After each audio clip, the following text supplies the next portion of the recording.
Salut tout le monde, j'espère que vous allez bien. Je viens d'arriver au parc du Puy du Fou. Je vais donner une conférence demain. Et là, je viens de faire 6 heures de route, donc je suis un petit peu fatigué. Il fait nuit, donc je tourne pas en extérieur. Et voilà, je voulais en profiter pour inaugurer un nouveau format de vidéo. Je ne sais pas si ça va vous plaire ou pas, mais moi, j'éprouve le besoin de le faire parce que voilà, j'ai complètement changé de carrière depuis décembre. C'est-à-dire que depuis 18 ans, j'étais fonctionnaire, j'étais bibliothécaire. Et là, depuis lundi, depuis la semaine du 7 janvier, je suis totalement indépendant, c'est-à-dire je suis à plein temps auteur, conférencier, formateur, coach. Bref, j'ai plein de cordes à mon arc. Et voilà, donc c'est un gros changement. J'éprouve le besoin de le faire déjà pour me laisser une trace à moi-même et aussi pour vous partager un petit peu comment on évolue dans cette carrière. C'est complètement nouveau pour moi. Quelles sont les erreurs à éviter, quels sont les pièges, quelles sont les choses qui sont bien aussi. Vous partagez un petit peu tout ça et vous parlez un petit peu de l'avenir de la chaîne en même temps. Donc voilà, c'est un peu un format vlog. C'est la première fois que je m'y attelle, donc je ne sais pas du tout ce que ça va donner. Ce sera à vous de me dire si vous aimez ou pas. Alors, par où je commence? La première chose, c'est que ce que j'ai ressenti lundi, c'est une grande sensation de liberté en fait. Ça faisait 18 ans que j'étais bibliothécaire et c'était un choc, c'était vraiment un choc immense. Les derniers jours de décembre étaient vraiment très difficiles parce qu'il a fallu dire au revoir à tous mes collègues et certains avec qui j'ai travaillé depuis 18 ans, donc c'est beaucoup de temps et des vraies relations se sont nouées et voilà, mes aventures m'amènent non seulement à quitter mon boulot, mais également à quitter ma région. Donc je vais complètement déménager, c'est vraiment la nouvelle vie, j'ai changé de cadre littéralement. Et qu'est-ce que ça implique pour la chaîne, tout ça? Ça implique que si normalement j'ai plus de temps pour produire des vidéos. Depuis janvier dernier, je m'étais lancé un défi, un livre par semaine pendant 52 semaines. Et vous êtes de plus en plus nombreux à aimer ces petites chroniques que je fais chaque semaine. J'aimerais créer une chaîne à part où il y ait que des chroniques de livres et puis laisser le reste de potions de vie grandir avec que des vidéos de contenu comme je fais d'habitude et peut-être des vidéos de vlog si ça vous intéresse. Mes journées sont bien remplies. En fait, j'avais une peur au moment de me lancer solo, c'était que je perde totalement mes repères, mon rythme de travail, tout ça. Et en fait, j'ai pris les devants, je me suis fait un planning, je l'ai chargé au maximum. Et c'était vraiment abusé. C'était vraiment abusé parce que j'ai essayé au maximum de tenir les délais et tout. Et c'est là que je me suis rendu compte que les journées étaient vraiment très très courtes. Même si vous avez toute la journée devant vous, en fait, quand vous blindez votre planning, vous courez après le temps constamment. Ce qui fait que vous fatiguez beaucoup. Moi en plus je voulais faire avancer plein de projets en même temps, donc je me suis dit que j'allais travailler 1 heure sur ça, puis 1 heure sur ça, puis après sortir faire ça, puis ça, et puis ça.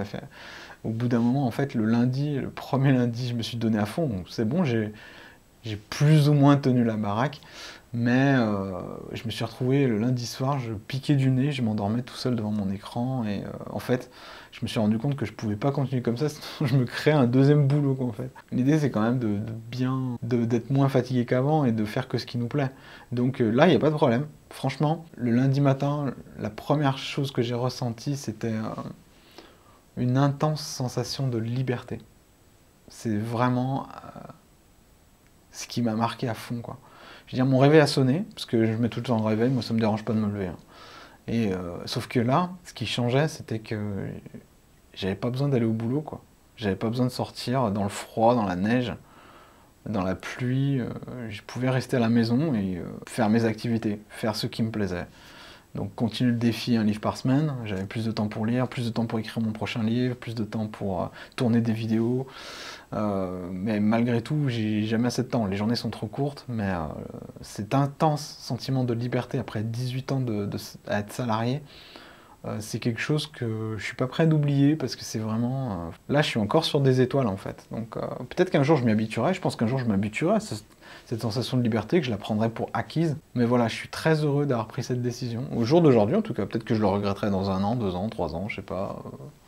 Mais bon, il n'y a pas de raison, parce que avant de prendre cette décision, quand même, Potion de Vie existait depuis 7 ans, et ça fait 7 ans que Potion de Vie rapporte bah, de quoi vivre. Hein. Donc ça fait 7 ans que je peux vivre de mes écrits, ça fait 7 ans que je peux vivre de mes conférences, de mes ateliers, de mes formations, de mes livres, de mes coachings. Ça fait 7 ans déjà que je peux le faire. Mais comme je suis quelqu'un de très prudent et qui a toujours peur d'être dans le manque, eh ben, j'étais très peureux de prendre cette décision. Et bah voilà, je suis quand même hyper heureux de l'avoir prise. C'est vraiment libérateur.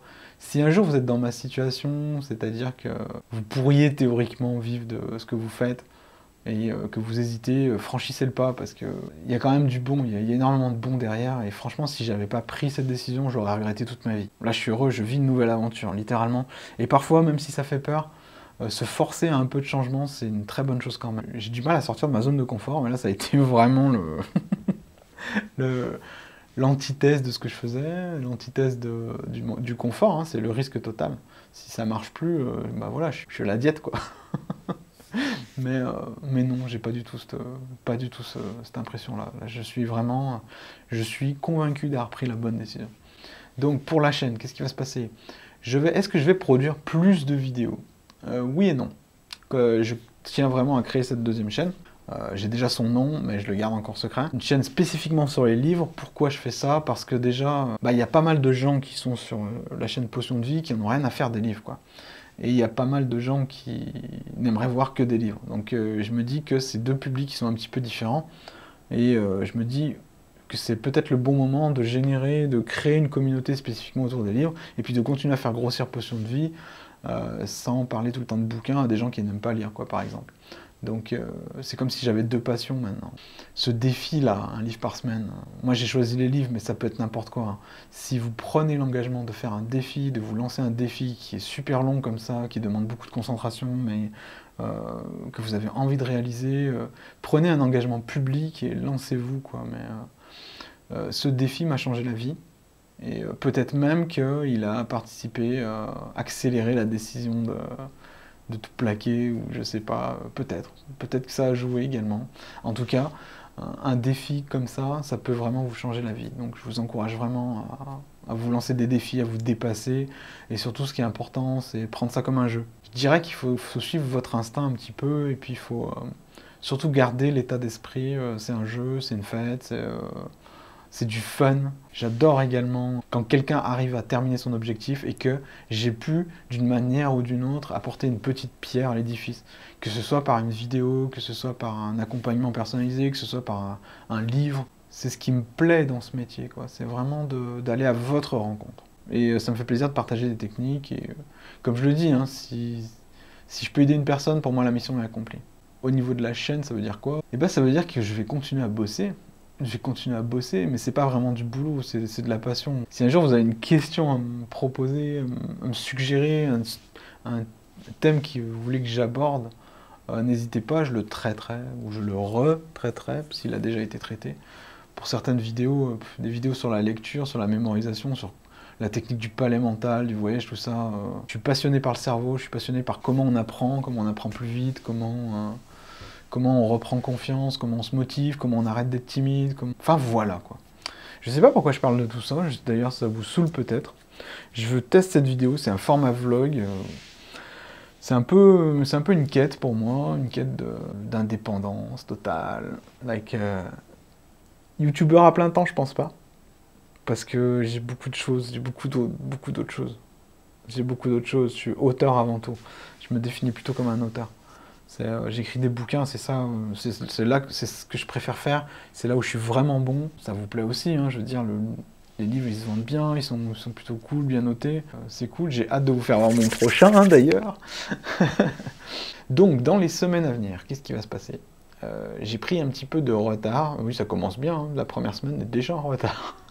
J'ai pris un petit peu de retard pour la vidéo de la première semaine. Mais je vais rattraper ce retard, je vais revenir sur les jours de publication. Je ne sais pas si je les change.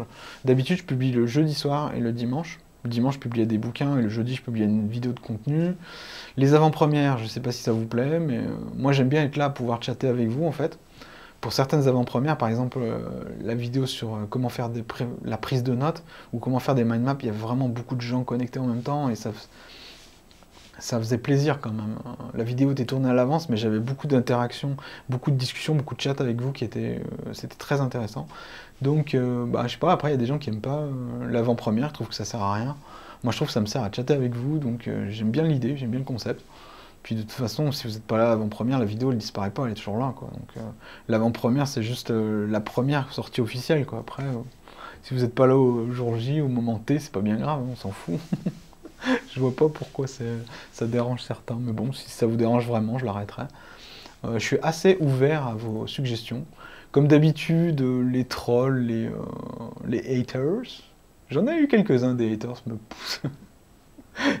Ce qui est bien avec YouTube, c'est que vous pouvez faire touc, masquer l'utilisateur, et pouf, vous n'avez plus jamais ces messages. Et lui, il le sait pas. Donc c'est vraiment cool, ça. Mais j'en ai pas trop, en fait, sur Potion de vie des haters, ça va, c'est plutôt fun, ben, tant mieux. Je suis pas dans l'industrie du divertissement, donc c'est cool. Je suis plutôt dans comment devenir plus intelligent, comment améliorer sa mémoire, sa concentration, etc. Vous avez vu, depuis de plus en plus, je parle de concentration d'ailleurs, parce que pour moi, c'est... Ah, je l'ai déjà dit plusieurs fois, mais pour moi, c'est le défi numéro un. Au début, je pensais que c'était que la mémoire, mais il y a également la concentration à régler, parce que si vous n'êtes pas concentré, bah, quel que soit l'état de votre mémoire, vous n'arriverez pas à vos objectifs. Vous n'arriverez pas à passer ce fameux examen qui vous terrifie. Vous n'arriverez pas à changer de carrière, changer de vie, tout plaquer, comme je l'ai fait. Mais voilà, si vous n'arrivez pas à gérer vos problèmes de concentration, il va être très difficile de trouver quelque chose qui vous plaît longtemps. Donc il va être très difficile de rester heureux longtemps, en fait. Je sais qu'il y a un lien entre la concentration et le fait d'être heureux. J'ai lu tellement de choses sur le sujet, j'ai lu Flow de Mihaly, Csikszentmihalyi, j'ai lu surtout l'excellent Solve for Happy de Mo Gaudat, qui lui a décidément a directement créé une formule du bonheur. C'était un superbe livre, vraiment ça c'était génial, j'ai appris énormément de choses. Et oui, il y a un lien entre le bonheur et la concentration. Et le problème c'est qu'en 2019, mais c'était déjà le cas en 2018, la concentration a tendance à se fragmenter. On est souvent interrompu par des trucs, il y a souvent des choses qui paraissent urgentes et qui finalement sont pas si importantes que ça, qui prennent le pas sur notre vie, et du coup comme ça prend le pas sur notre vie, on n'a plus le temps pour faire les trucs qui seraient vraiment bénéfiques pour nous. Donc il y a pas mal de choses à régler, il y a pas mal de défis qui nous attendent, on a pas mal de boulot, vous avez pas mal de boulot également, mais voilà, je suis plus que jamais motivé pour cette année, pour vous aider encore plus et pour partager un maximum. Quant à moi, mon prochain objectif sur la chaîne, donc c'est de dépasser les 30 000. À l'heure où vous lirez cette vidéo, peut-être que ce sera déjà fait depuis un petit moment, ou pas longtemps, ou peut-être que je les aurai jamais atteints, on sait jamais. L'idée, c'est quand même d'arriver à 100 000. J'aimerais arriver à 100 000. Cette année, ça risque d'être difficile, parce qu'avec le rythme, la chaîne gagne environ entre 50 et allez, 70 abonnés par jour. Donc vous faites le calcul, à moins de sortir une vidéo qui fasse le buzz, il y a très peu de chances que j'y arrive cette année aux 100 000. Ça va me prendre encore 2 ans, je pense, un truc comme ça. Je calcule pas trop, ça va me démoraliser sinon, mais voilà. Mais ça grossit, petit à petit ça grossit. Dans les salons du livre, je croise de plus en plus de gens qui me connaissent par YouTube, plus que par les livres, donc ça c'est assez nouveau. Et bah voilà quoi, donc on va continuer à kiffer ensemble cette année. Et puis voilà. Donc à vous maintenant de me dire ce que vous avez pensé de cette vidéo où je me livre un petit peu plus que d'habitude. Je vous dis à bientôt pour la prochaine vidéo. Salut, salut!